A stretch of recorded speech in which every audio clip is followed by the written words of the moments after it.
Okay जनाब, welcome to the tutorial. इस video में हम ये देखेंगे कि ड्रीम वीवर के ऊपर एक नई वेबसाइट किस तरह सेटअप की जाती है। वेबसाइट उस वक्त सेटअप की जाती है जबकि हम किसी नए वेबसाइट के प्रोजेक्ट पे काम करना शुरू कर रहे हो। तो उसके लिए फिर हम क्या करते हैं कि फोल्डर्स एलोकेट करते हैं कि वेबसाइट कहाँ पर होगी, उसकी सारी फाइल्स कहाँ पर स्टोर होंगी और उसका स्ट्रक्चर किस तरह बनेगा। एग्जाम्पल के तौर पर अगर आप ये वाली विंडो देख रहे हैं तो इसमें आपको नज़र आएगा कि एक वेबसाइट डिफाइन हुई भी है जिसका नाम है अननेम्ड साइट 2 और सामने उसके लिखी हुई है इसकी लोकेशन कि ये साइट किस जगह पे लोकेटेड है। ये सी ड्राइव में inetpub के फोल्डर में www रूट के फोल्डर के अंदर टेस्ट के अंदर ये साइट लोकेटेड है। तो ये जो सारी फाइल्स हैं साइट की, ये सारी की सारी फाइल जो हैं वो इस लोकेशन पे लोकेटेड हैं और यहाँ से ये पूरी वेबसाइट चल रही है। तो कहा जा सकता है कि ये जो फोल्डर है जहाँ जो ये पाथ दिया हुआ है c::inetpub www रूट टेस्ट, ये हमारा वेब सर्वर है इस वक्त एक तरीके से, और ये हमारी पूरी वेबसाइट लोकेटेड है। तो ये छोटा सा इंट्रोडक्शन हो गया वेबसाइट का। ये हमें सब दिखा रहा है कि वेबसाइट की मुख्तलिफ फाइल्स हैं इस बार जो कि सारी लोकेट हुई हैं अंदर। अब हम अपनी एक नई साइट डिफाइन करते हैं जिसके लिए हम जाएंगे साइट मेन्यू में। साइट मेन्यू हम खोलेंगे और इधर से हम अंदर जाएंगे, इधर में सेलेक्ट करेंगे हम option new site. New site को सिलेक्ट जब हम करते हैं तो हमारे पास एक साइट डेफिनेशन के लिए डायलॉग बॉक्स खुल जाता है जिसमें हमारे पास दो ऑप्शन हैं, या तो बेसिक मोड है या एडवांस्ड मोड है। ठीक है, अब बेसिक मोड को जब हम फॉलो करेंगे तो इधर सबसे पहले पूछेगा कि हमसे साइट का नाम हमें क्या रखना है। अच्छा, ये जो वीडियो बनी हुई है ये एडोबे ड्रीम वीवर CS3 के लिए बनी हुई है। पिछले वर्जन में भी इसी तरह का मिलता जुलता सेटअप है। तो हो सकता है कुछ ऑप्शंस आगे पीछे आए, हो सकता है कोई ऑप्शन पहले आ जाए और कोई ऑप्शन बाद में आए। तो हो सकता है आपका स्टार्ट पेज जो फर्स्ट पेज है वो डिफरेंट हो, तो उसमें घबराने की बात नहीं है। बेसिक चीज़ें यही हैं सारी कि वो सबसे पहले आपसे पूछ रहा है साइट का नेम। तो अब साइट का नेम आपको जो भी रखना है वो रखते हैं। हम इसका नाम रख देते हैं वेबसाइट 1। उसके बाद वो पूछ रहा है कि इसका HTTP एड्रेस क्या है। इसकी ज़रूरत उस वक्त होती है जब आप अपनी वेबसाइट को किसी वेब सर्वर पे अपलोड कराएंगे टेस्टिंग के लिए। फ़िलहाल इसकी ज़रूरत नहीं है। उसके बाद ये आपसे ऑप्शन पूछता है कि do you want to work with a server technology such as cold fusion ASP.NET या ब्ला ब्ला ब्ला। अगर आप किसी भी किस्म की सर्वर टेक्नोलॉजी इस्तेमाल कर रहे हैं, यानी कि आपकी वेबसाइट में डायनेमिक कंटेंट होगी, तो आप सर्वर टेक्नोलॉजी पे यस करेंगे। आजकल ज़्यादातर वेबसाइट जो होती हैं वो सर्वर टेक्नोलॉजी यूज़ करती हैं, तो हमेशा इस ऑप्शन को दे देना बेहतर है। अब इसमें से हम सेलेक्ट कर लेते हैं मिसाल के तौर पे ASP.NET VB। उसके बाद हम आगे जाएंगे तो हमें मिलेगा edit how do want to work with your files during development. हमारी फाइल्स हार्ड ड्राइव पर ही लोकेट होंगी और उसी पर सारा काम होगा। तो edit and test locally select करेंगे हम। अगर हम फाइल्स एडिट करते हैं अपने कंप्यूटर पर और उसके बाद वो किसी वेब सर्वर पे अपलोड कराते तो फिर हम ये दूसरा ऑप्शन सिलेक्ट करते हैं, edit locally and then upload to a remote server. और अगर हम डायरेक्ट किसी रिमोट सर्वर पे काम कर रहे हैं, यानी कि हम अपने कंप्यूटर पर कुछ काम कर ही नहीं रहे, तो फिर हम ये थर्ड ऑप्शन सेलेक्ट करते हैं।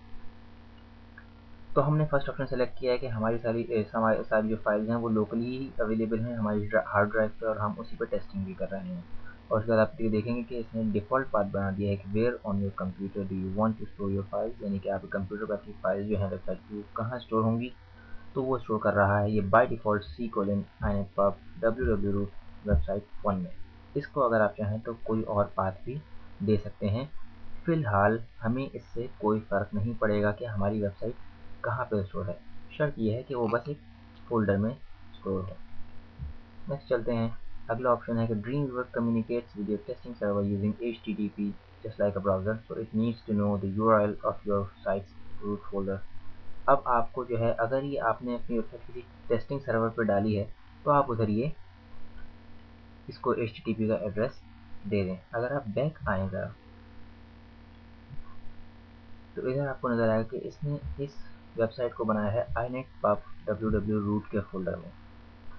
अगर आप विंडोज़ XP इस्तेमाल कर रहे हैं या आपने विंडोज़ 98 में पर्सनल वेब सर्वर इंस्टॉल किया हुआ है, विंडोज़ XP में बाय डिफ़ॉल्ट एक सर्वर होता है IIS के नाम से। वो आपका अपना लोकल वेब सर्वर होता है जिस पे आप वेबसाइट चला सकते हैं। तो उसमें चलाने के लिए वेबसाइट शर्त ये होती है कि आपकी जो वेबसाइट है वो c:/inetpub www रूट के फोल्डर के अंदर फाइल्स हों, तो वो as a web server act करती हैं और एक वेबसाइट बन जाती है। इसलिए ड्रीमवीवर आपकी सारी फाइल्स बाय डिफ़ॉल्ट वेबसाइट में डाल देता है। IIS सर्वर को किस तरह इस्तेमाल किया जाता है, उसको इंस्टॉल किस तरह किया जाता है और उसको विंडोज़ में कॉन्फ़िगरेशन उसकी किस तरीके से होती है, ये सब चीज़ें हमारे इस वीडियो के स्कोप से बाहर हैं, हम इसमें डिस्कस नहीं करेंगे। फिलहाल जो है वो इन चीज़ों को ऐसे ही रहने दिया जाए, इनको छूने छेड़ने की ज़रूरत नहीं है। उसके बाद when you are done editing a file, do you copy it on another machine? हम जो किसी और मशीन पे नहीं करते कॉपी, हम अपने लोकली ही चलाते हैं, तो हम इसको नो कर देंगे। नेक्स्ट, आखिर में सिर्फ समरी आ गई कि भाई आपकी वेबसाइट इस तरह से ये सब सेटअप हो गई है और ये इसके साथ ऑप्शंस कॉन्फ़िगर कर दिए जाएंगे। इसको सिर्फ डन करना है, लेकिन हम एक नज़र एडवांस्ड व्यू में जाकर देखते हैं। ये एक शॉर्टकट है। इसमें आप क्या कर सकते हैं, बैठे बैठे एक ही जगह से आपको ज़्यादा नेक्स्ट करने की, जब आप एडवांस हो जाते हैं, जब आपको काम समझ में आ जाता है, तो फिर आप सारा काम यहाँ से कर लेते हैं। जैसे कि आपने करा, साइट का नाम इधर लिखा, इसका लोकल रूट फोल्डर लिखा, डिफ़ॉल्ट इमेजेस फोल्डर अगर आप चाहें तो आप डिफाइन कर सकते हैं, इसकी कोई ज़रूरत नहीं है। इस तरह मुख्तलिफ जो है वो ऑप्शन सेटिंग्स हैं यहाँ पर, इसकी टेम्पलेट्स कहाँ होंगी, और ये बहुत सारे ऑप्शन हैं जो कि आगे जाके इस्तेमाल करेंगे और हम इंशाल्लाह ताला इन पे फिर मज़ीद डिस्कशन करेंगे मज़ीद ट्यूटोरियल्स में। फ़िलहाल जो है वो हमें सिर्फ इतना करना है कि हमें इसको सिर्फ डन कर देना है और ये ख़त्म हो जाएगा।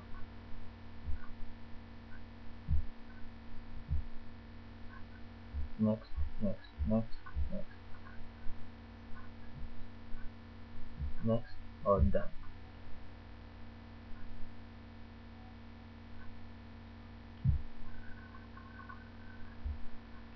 हमारी अब वेबसाइट तैयार हो चुकी है। यहाँ पर फाइल्स के अंदर देखें वेबसाइट 1 नज़र आ रहा है आपको। इससे पहले मैंने आपको एग्जाम्पल के तौर पे एक अननेम्ड साइट 2 दिखाई थी जो पहले से कॉन्फ़िगर हुई भी थी। अब मैं आपको दिखा रहा हूँ वेबसाइट 1। ये वेबसाइट 1 भी जो है inetpub के फोल्डर में है।